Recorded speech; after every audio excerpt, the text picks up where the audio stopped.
السلام علیکم ورحمۃ اللہ وبرکاتہ۔ فیصل شہزاد صاحب پوچھتے ہیں کہ میاں بیوی جب ہم بستری کرتے ہیں تو عام طور پر رات کو فارغ ہو کر سو جاتے ہیں، غسل نہیں کرتے۔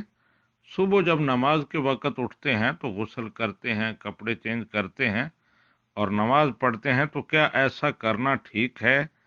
یعنی ان کا غسل کیے بغیر سو جانا؟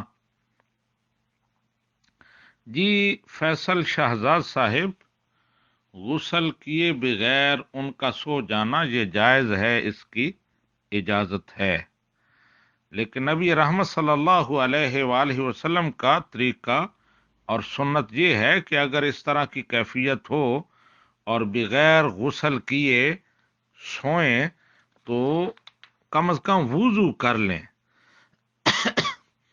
حدیث پاک میں ہے،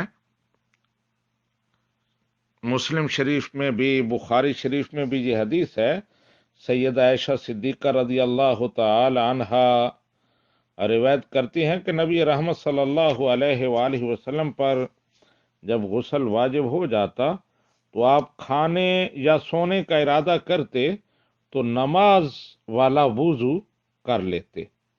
تو بہتر طریقہ یہی ہے کہ وہ کم از کم وضو کر لیں، لیکن یہ بھی ضروری نہیں ہے، بغیر وضو بھی اگر سو جائیں تو اجازت ہے۔ ھذا ما عندی واللہ ورسولہ اعلم بالصواب۔